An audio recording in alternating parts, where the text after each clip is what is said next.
best stories in sports. This is an E60 feature presentation. Those are the same jeans you had on yesterday. Damn right. It's mid-July, and Marshawn Lynch is where you can always find him in the offseason, his hometown. I'd be damned if somebody from Oakland say that Marshawn don't come back and be in his community, because that'd be a lie for sure. Oakland, California. Proud. Tough. Troubled. Resilient. Those traits have carried the 27-year-old Lynch to Seattle, where the Seahawks running back authored one of the most spectacular runs in NFL playoff history. Growing up and being from where I'm from, a lot of people don't see the light. I didn't see the light in that play. I guess you could say that run is symbolic of my life.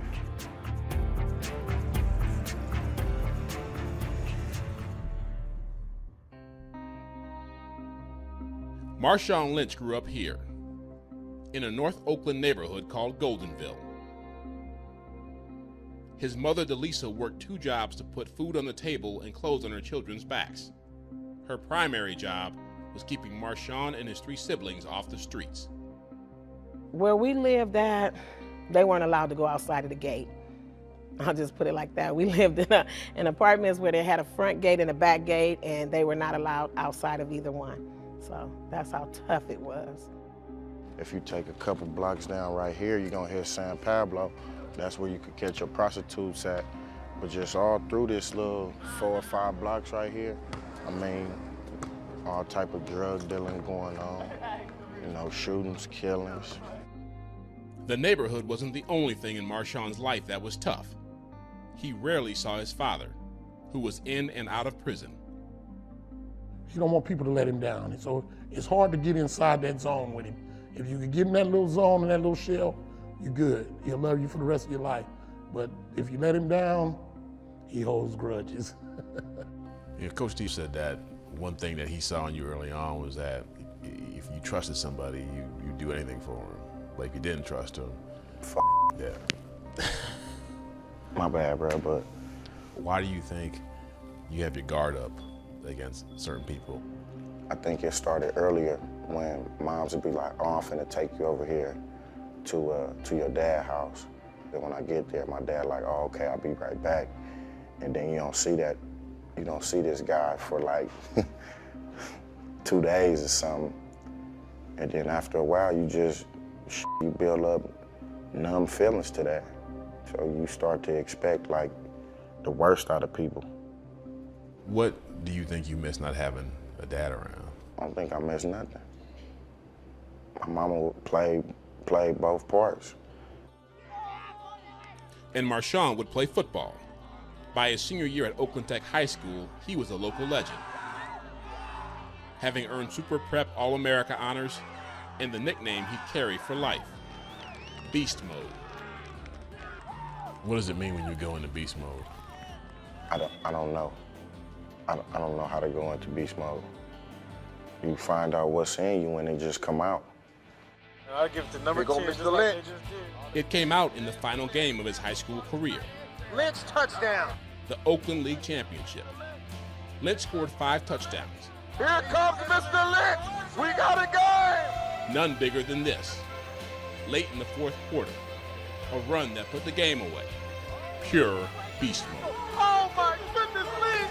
He's got touchdown. Just watching him become a complete player in one night. Unstoppable. Best performance I've ever seen in a game. Oh my God.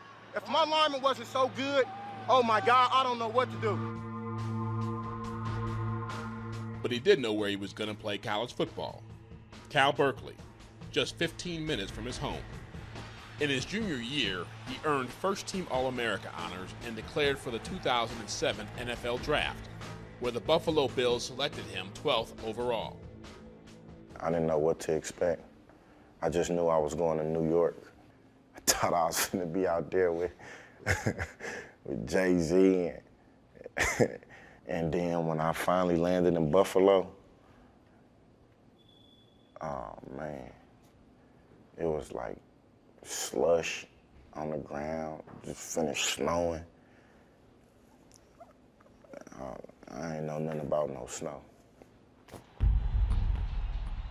He did know something about being tough and resilient, even far from home. In his first 2 years in Buffalo, Lynch rushed for consecutive 1,000-yard seasons and was selected to the Pro Bowl. But there would also be consecutive seasons of trouble. In 2008, Lynch struck a pedestrian with his car in downtown Buffalo and had his driver's license revoked. Then, in 2009, he was charged with possession of a concealed firearm. The league suspended him for 3 games. I'm telling them those silly, stupid mistakes shouldn't happen. I know you're human, you're young, but you got to grow up, you know. It was a letdown. You know, it was a letdown to my family. It was a letdown to myself. And it was a letdown to everybody on that team that was holding me accountable. It also perpetuated a certain image. I've heard people was calling him a thug because of his gold teeth and his dreads and the way he talks. I've heard all types of different things. How did you deal with that perception? Me being a thug? Yeah. What I would tell him is,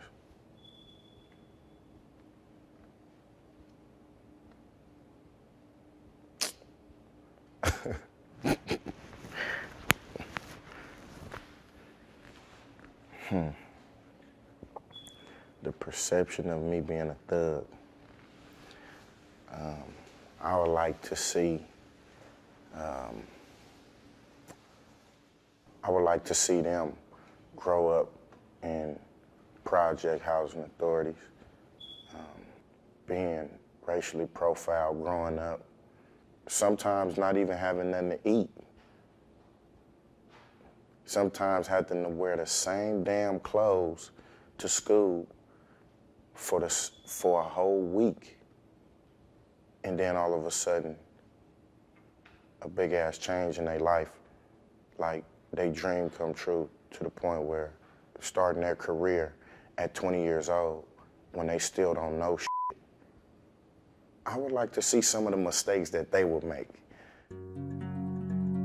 In October of 2010, in the midst of his 4th NFL season, Lynch was traded by the Bills to the Seattle Seahawks. I had known him growing up, you know, coming through high school and all that. I knew who he was and the style that he ran with, and I wanted to see if we could include that into the building of this program. 3 months later, January 8, 2011, the NFC wildcard game. The Seahawks hosting the defending champion New Orleans Saints. Marshawn Lynch's first playoff game. Late in the 4th quarter, Seattle clung to a 34-30 lead. What happened next created actual seismic activity in downtown Seattle and became the defining moment of Lynch's career. If you wasn't in this stadium to see it and to hear it, I feel you're being shortchanged by watching the video. It was that damn loud. That was beast mode. And you dove in the end too. What was that about? That was the stamp of the statement. With all of that shit, you gotta finish it off somehow. In March of 2012, the All-Pro signed a 4-year, $31 million extension. But he hasn't forgotten his hometown. Bring that little weak shit back over here again, boy. I'm gonna do the same thing. Pride. Oh, man, sit his ass down. Toughness. Go. Resilience. 1, 2, 3. That's what I'm talking about it. Helping kids who were like him growing up.